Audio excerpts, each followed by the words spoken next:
Welcome to Storytime, a nighttime routine for the world, built so that everyone sleeps well and so that people know that someone out there cares about them. Pause this video so you can brush your teeth, put on warm PJs, and tuck yourself into bed. We'll be here when you're ready.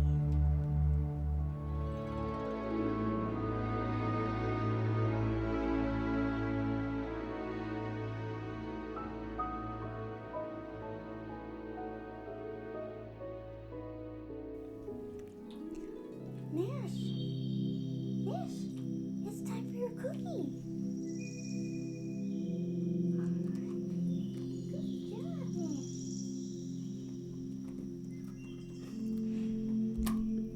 Tonight, we'll be reading Soar by Levi Mock.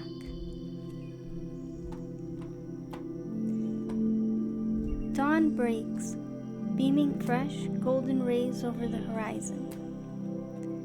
As they do, a vast forest slowly stirs from its deep slumber, calling all woodland creatures to greet the new day. But while many only begin to wipe at the dreamland sands in their eyes, Pip, a small blue jay, is wide awake and standing atop his favorite branch of his favorite tree.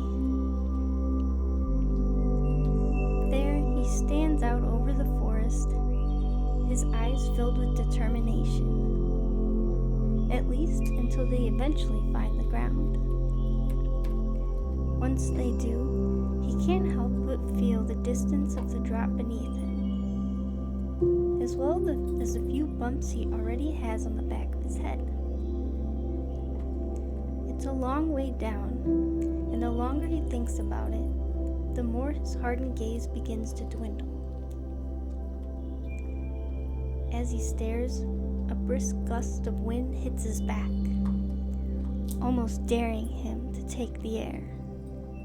He wants to so badly, but he's afraid. But seeing other birds already whizzing and fluttering about, he can't help but want to try again. Don't hit the trees, don't hit the ground, don't crash, don't do it. Just flap your wings and don't crash, he says, crushing his eyes shut. But before he can do anything, a larger blue jay wanders up behind and pushes him out of the tree. Come on, what are you waiting for? The larger blue jay chuckles.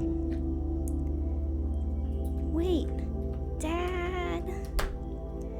Pip falls from the tree, flapping with all they've got. But try as they might, they only manage to flutter and glide here and there until... wham!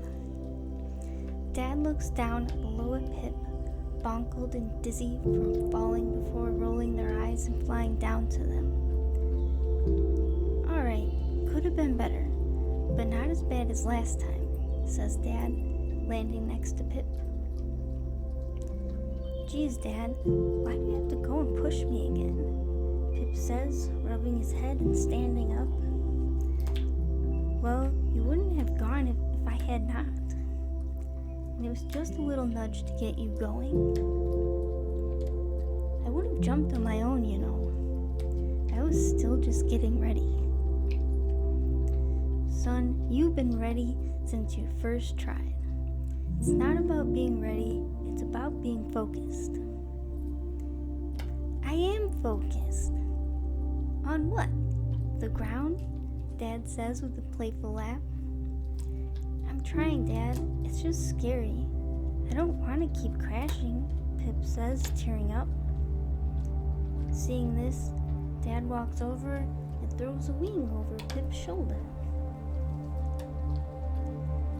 It's alright, Pip.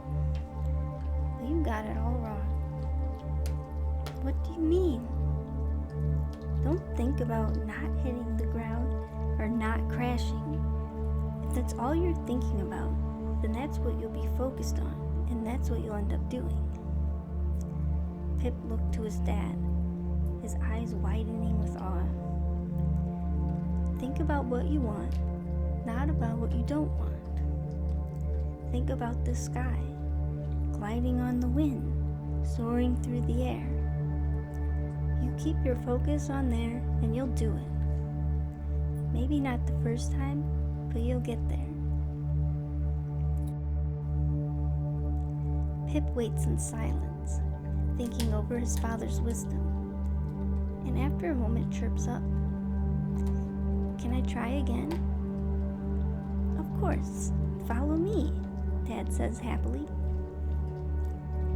Pip and his dad take a few minutes climbing back up Pip's favorite tree and onto his favorite branch. Once again, he stares out over the forest, but this time he doesn't look down. He keeps his eye to the sky. He imagines the wind beneath his wings and meeting the clouds way up high. And just as he does, his dad once again approaches to offer a nudge, until he hears Pip mumble to himself, "Just soar. Just flap your wings and soar." Hearing this, Pip's dad backs away, smiling. A moment longer, Pip takes a deep breath and leaps.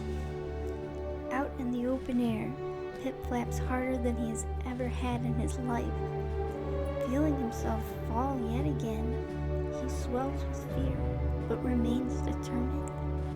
Continues to flap over and over again, and just when he is halfway to the ground, he finally catches wind just right and glides back up into the air. "Dad, I'm doing it. I'm flying. I'm flying." "Yes, you are," Dad shouts back, smiling wide.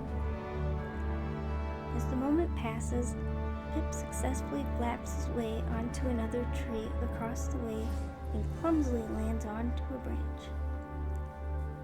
It's far from perfect, but he could care less. He flew. And no sooner than when his father lands and wraps him up in a proud hug, Pip is already shouting excitedly, "Can we go again?" "As much as you want, Pip. Race to the top." Pip and his dad race to the top of the tree for another go, doing a little better the next time, and then even better the next time after that. Again and again, they flap to their heart's content, soaring on high until the sun goes down. And when the day is done, Pip goes to sleep in his nest, feeling giddy and dreaming of the next time he gets to soar. Thank you so much for being with us tonight. We hope that you sleep well and have good dreams. Good night.